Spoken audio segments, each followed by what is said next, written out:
Do you know what I do each and every time before I make a recording? I make this sound because it clears my throat and it prepares my mind for what I'm about to say. This is the sound.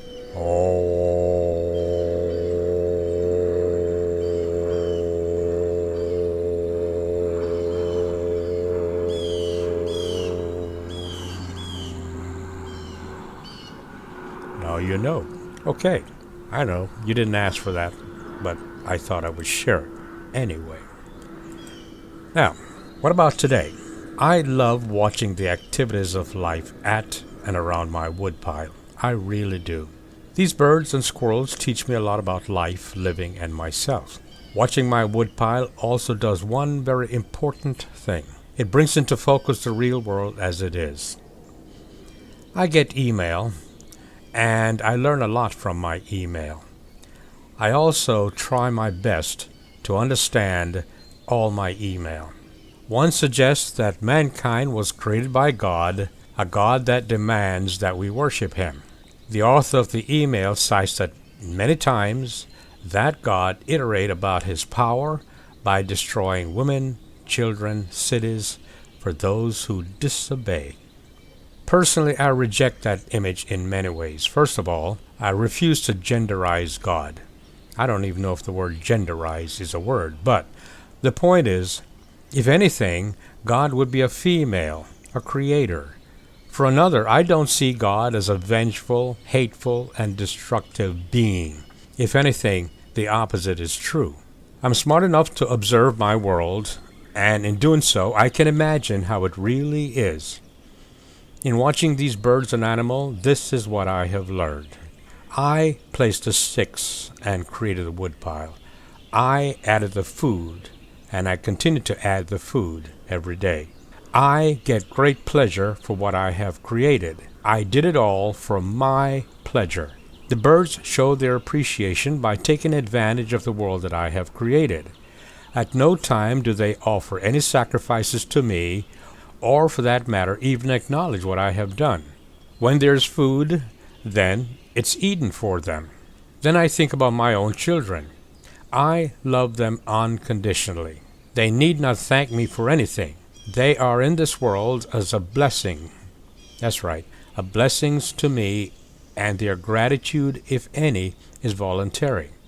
I love them unconditionally. I don't need to be worshipped. In fact, I feel so very honored that I was able to contribute to them coming into this world.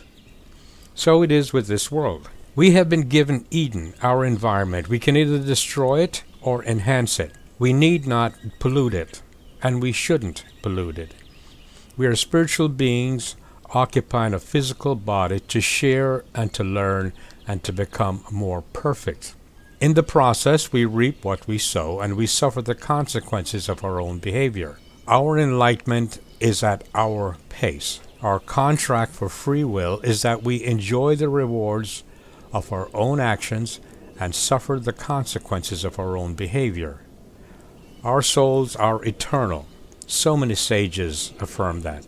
So, whether it takes 40 hours, 40 weeks, 40 years, or 40 lifetimes, karma is karma. We simply cannot pray our behavior away, or for that matter, wish our evil ways away. We did what we did, and we continue to do what we do consciously, and we must pay the price. Throwing pebbles in a pond will cause ripples, no matter how much we try our best not to let it happen. Cause and effect. Karma is karma. The spiritual laws mirror our physical laws. They exist whether or not we acknowledge them, and they are what they are. We don't have to believe in or acknowledge gravity, but we jump from a 6-story building and the result is predictable. Do you understand? Religions are all man-made and have no real purpose, except that each individual should create their own religion based upon their experience, their knowledge, and their degree of enlightenment. Now, it's perfectly okay to share your discoveries, but we should allow each individual to create their own religion based upon what I said before. Mine is called Microdacism, which you either accept or not, as you should. Our minds, however, are our own, and we use our minds and feelings to create our world. Speaking about our mind, just because we cannot see a thought, does that mean we don't think? Just because we cannot quantify feelings, does that mean that we don't love? Each of us are responsible for our own lives, and our progress is our own, even if it takes 40 lifetimes to reach that state of perfection. It is that simple. These are the lessons of the Woodpile.